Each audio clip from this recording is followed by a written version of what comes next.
Incharge ex-MLA Meenakshi Naidu అన్న గారిని వేదిక స్వాగతం పలుకుతున్నాం. రావాల్సిందిగా కోరుకుంటూ ఉన్నాం.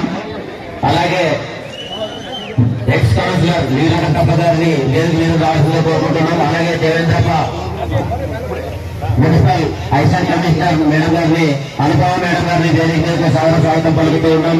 అలాగే దేవేంద్రప్ప మార్కెట్ చైర్మన్ గారిని కూడా వేదిక మీదకు ఆహ్వానించడం కోరుకుంటున్నాం. అలాగే భూపాల్ చౌదరి గారిని కూడా వేదిక మీదకు పార్వతి వెంకటేష్ ఒకటో వార్డు కౌన్సిలర్ గారిని కూడా వేదిక మీద రావాల్సిందిగా కోరుకుంటూ ఉన్నాం. అలాగే గోపాల్ రెడ్డి గారిని కూడా వేదిక మీద రావాల్సిందిగా కోరుకుంటున్నాం. అలాగే తిమ్మప్ప గారిని టీడీపీ నాయకులు తిమ్మప్ప గారిని కూడా వేదిక మీద రావాల్సిందిగా కోరుకుంటున్నాం. అలాగే పుట్టారెడ్డి అన్న గారిని కూడా కోరుకుంటూ ఉన్నాం. అలాగే 33, 34, 36, 37 వార్డు ఇన్ఛార్జీలకు సంబంధించినటువంటి వారందరినీ కూడా వేదిక మీదకు చేరుకోవాల్సిందిగా కోరుకుంటున్నాం.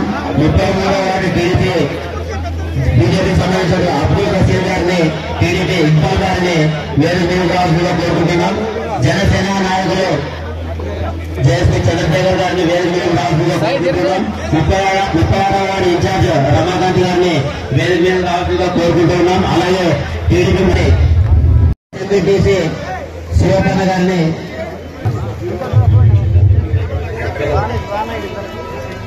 రసీద్ భాయ్ గారిని వేదిక మీదకు రావాల్సిందిగా కోరుకుంటున్నాం. అలాగే సాయి ఈరన్న గారిని కోనవాళ్ళ బొబ్బాయి ఎక్స్ సర్పంచ్ గారిని అలాగే ఎక్స్ కౌన్సిలర్ శ్రీనివాసాచారి గారిని ఎక్స్ కౌన్సిలర్ బాబు నాయుడు గారిని వేదిక మీదకు చాలా స్వాగతం పలుకుతున్నాం. ఇప్పటి వరకు పిలిచినటువంటి వాళ్ళందరికీ కూడా వేదిక మీదకు చేరుకోవాల్సిందిగా ప్రతి ఒక్కరిని కోరుకుంటున్నాం. అలాగే టీడీపీ సీనియర్ నాయకులు వెంకన్నపేట మల్లికార్జున గారిని వేదిక మీదకు రావాల్సిందిగా సాధారణ స్వాగతం పలుకుతూ ఉన్నాం. మైనార్టీ నాయకులు అల్తాఫ్ గారిని వేదిక మీదకు రావాల్సిందిగా కోరుకుంటూ ఉన్నాం. అలాగే ఎక్స్ సర్పంచ్ ఆర్రకాల రామకృష్ణ గారిని కూడా వేదిక మీదకు చేరుకోవాల్సిందిగా కోరుకుంటూ ఉన్నాం. అలాగే టీడీపీ ఇలా మనం చెప్పుకుంటూ పోతే చాలా విషయాలు చేస్తా ఉన్నాం. వచ్చి 100 రోజులైంది. వైసీపీ ప్రభుత్వం ఉన్నప్పుడు ఏం చేయకపోయినా ఏం చేసినారు, ఎక్కడున్నారు, ఏం చేస్తారని చెప్పి 100 రోజులు కాల, 20 రోజులు కాల, 5 సంవత్సరాల ప్రభుత్వంలో మేము చేయాల్సిన మేనిఫెస్టో, కూటమి మేనిఫెస్టో చెబితే ఒకరేమో బైపాస్ లేదంటారు, ఒకరేమో మెడికల్ కాలేజ్ అంటారు, ఒకరేమో ఇది అంటారు. ఆదేమిలో మెడికల్ కాలేజ్ ఓపెన్ చేసి చంద్రబాబును కాయగొట్టించే బాధ్యత తెలుగుదేశానికి, బీజేపీ జనసేన. బైపాస్ పూర్తి చేసే బాధ్యత మాది. ఒక సామెత ఉంది మీకు, మన ప్రతిపక్షం వాళ్ళ గురించి రాజకీయాలు చెప్పుకోవాల్సిందే. ఒకడుంటాడు పల్లెటూరులో, బట్ట కాలుస్తాడు, మన ముఖాన్ని వేస్తాడు, ఆ బుడ్డంతా చూసుకుంటూ వస్తున్నాం మనం. వాళ్ళేం టెంకాయ కొట్టినారు వెళ్ళిపోయినారు. ఇప్పుడు మనం డబ్బులు తీసుకొని కోటానికి కోట్లు తీసుకొని వచ్చి పూర్తి చేయాల్సినటువంటి బాధ్యత మాది. చేస్తాం, చేసి చూపిస్తాం, ఓపెన్ చేసే బాధ్యత మాది. ఈ రోజున చర్చించుకోవాల్సినటువంటి సందర్భం కాకపోయినా ఒకటైతే చర్చించుకోవాల్సినటువంటిది. నేను తిరుపతికి వెళ్ళొచ్చా, తిరుపతికి పోయి ఇచ్చావా పని, ఎవరంటే లడ్డిస్తావా, ప్రసాదం తెచ్చినా అంటే మనం ఇస్తే ఆయన కాళ్ళలో కోట్లో ఏమైనా చేతులకి ఏమైనా వేసుకొని అవన్నీ కడుక్కొని చెప్పులు తీసి అటు తీసుకొని కళ్ళ కట్టుకొని తింటారు. ఇది ఆనవాయితీ. ఎప్పటి నుంచో తరతరాల నుంచి వస్తున్నటువంటి సంస్కృతి. మరి అటువంటి తిరుపతి లడ్డులో కల్తీ నెయ్యి వాడి భంగం కల్పించిన, అపచారం కల్పించిన వాళ్ళని మిమ్మల్ని ఏమంటారో ఒక్కసారి మీరే చెప్పండి. దానికి మళ్ళీ ఎదురుదారి. మీరు తప్పులు చేశారు. నిన్న మొన్న ఒకటి చూశాం, అంతకుముందు పేరుని ఊర్లు అంట పెడితే నిన్న వాళ్ళ వైసీపీ నాయకులు ఒక రెడ్డిని అరెస్ట్ చేశారు. ఇన్ని అపచారాలు చేసి, ఇవి చేసి మనం వచ్చి 100 రోజులైంది మేము ఇన్ని ప్రోగ్రాం చేస్తున్నామని చెప్తే, ఇన్ని చేశామని చెప్తే మీరేం చేశారు?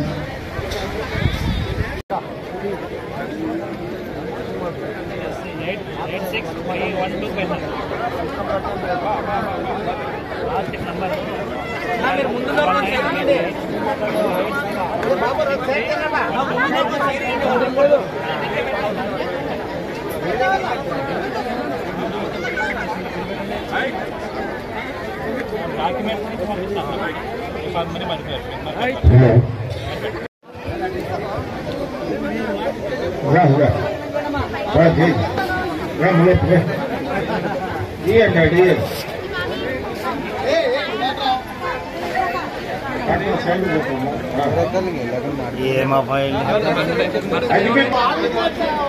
కొంచెం సైడ్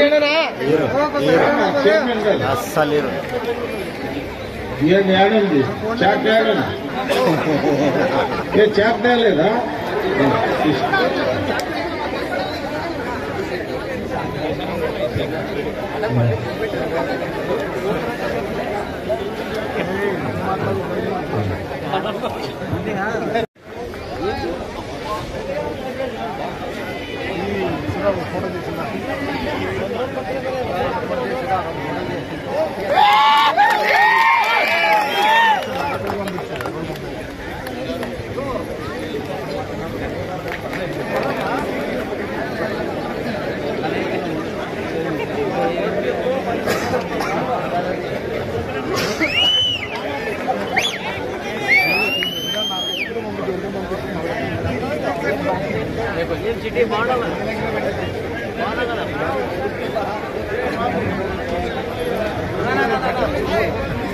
నుంచి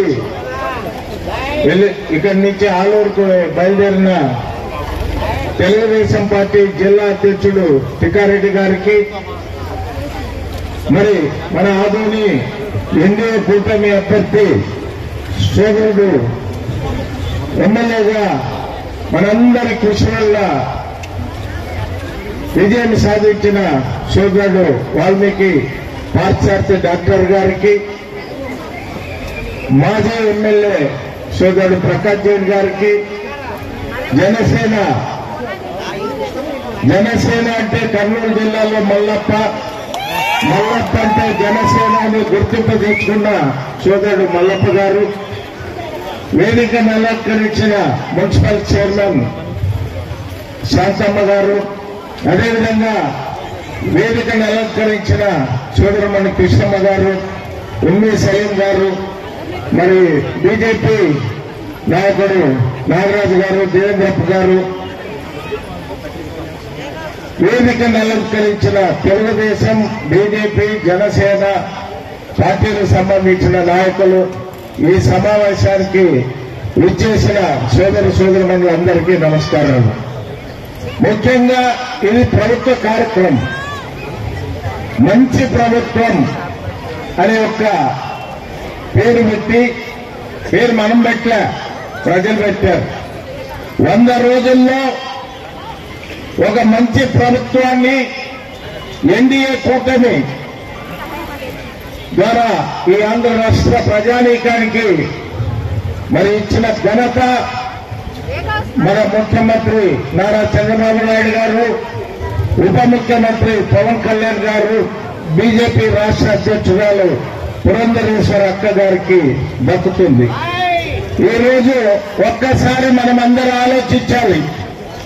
భారతదేశంలో ఏ రాష్ట్రంలో కానీ నూతనంగా ఒక ప్రభుత్వం ఏర్పడిన తర్వాత అపోజిషన్ అధికారంలో ఉన్న వాళ్ళు కానీ, అపోజిషన్ పార్టీ వాళ్ళు కానీ, కొత్తగా ప్రభుత్వం వచ్చింది, కొన్ని రోజులు వాళ్ళకి అవకాశం ఇద్దాం, వాళ్ళు ఏ రకంగా పరిపాలన చేస్తారు, తదనంతరము ఒక 6 నెలలు సంవత్సరం తర్వాత మనం స్పందిస్తామనేది భారతదేశ రాజకీయాల్లో ఉన్న ఇది విధి విధానం.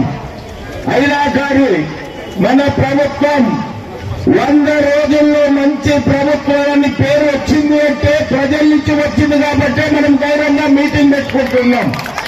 ఈ కార్యక్రమం అంతా అధికారుల ద్వారా జరిగే కార్యక్రమం. ఈ కార్యక్రమానికి అధ్యక్షులు కూడా అధికారులే ఉంటారు. కళ్యాణ్ గారు, పురంధేశ్వరి గారి సహకారంతో, కేంద్రంలో ఉన్నటువంటి ప్రధానమంత్రి వర్యులు మోదీ గారి సహకారంతో ఒకే నెలలో 63 లక్షల మందికి 7 లేదనే విషయాన్ని మీకు చెప్పాలని. అలాగే యువత ఉద్యోగాల్లో కొత్త చేతులు పట్టుకుని అలసపోతున్నారు. పీజీ చేసిన వాళ్ళకు కూడా ఎప్పుడు ప్రభుత్వ ఉద్యోగాలు వస్తాయని ఎదురు చూసేటువంటి పరిస్థితి. జగన్మోహన్ రెడ్డి గారు 5 ఏళ్లు కాలక్షేపం చేసినారు. స్కూల్లోకి వెళ్తే టీచర్ పోస్టులు భర్తీ కాలేదు. మెగా డిఎస్సీ అన్నాడు. ఒక్క ఉద్యోగం కూడా 5 ఏళ్లు ఇప్పించలేకపోయినాడు. ఇది ఇప్పుడున్నటువంటి ఆర్థిక పరిస్థితుల్లో భారం పడుతుందని తెలిసినా కూడా మెగా డిఎస్సీ ద్వారా 16,500 ఉద్యోగాలు కల్పనకు టీచర్ పోస్టుల భర్తీకి నోటిఫికేషన్ ఇచ్చినటువంటి ప్రభుత్వం ఎన్డీఏ ప్రభుత్వం అని చెప్పడానికి ఇది మంచి ప్రభుత్వం అని అంటున్నాం. అలాగే ధాన్యం, రైతుల ద్వారా కొన్నటువంటి ధాన్యం జగన్మోహన్ రెడ్డి గారు బకాయిలు పెడితే చంద్రబాబు నాయుడు గారు, పవన్ కళ్యాణ్ గారు, పురంధేశ్వరి గారు కలిసి గత ప్రభుత్వంలో రైతులు ప్రభుత్వం మా నుంచి ధాన్యం సేకరించినా కూడా డబ్బులు లేదనంటే ఇంత ఆర్థిక భాగమున్న రైతులకు 1,600 కోట్లు ఇచ్చినటువంటి ప్రభుత్వం ఇది. అలాగే రోడ్లు బాగులో అంటే 400 కోట్లు. వర్షాభావం వల్ల అన్ని రోడ్లు చిందమందరైపోయినాయంటే 150 కోట్లు. నేను అనేది ఏంటంటే ఇన్ని డబ్బులు మీకోసం, ప్రజల కోసం చేస్తున్నటువంటి ప్రభుత్వం ఇది. ఇన్ని సంక్షేమ పథకాలు కేవలం ప్రజల సంక్షేమం ఇది. అందరూ అక్కచెల్లెలు అందరూ ఆలోచించుకోవాలా. ఇంకోటమ్మా, మీకు వైసీపీ వాళ్ళకి ఈ మధ్య తొందర ఎక్కువైపోయింది. సూపర్ 6 ఎక్కడ, సూపర్ 6 ఎక్కడ, సూపర్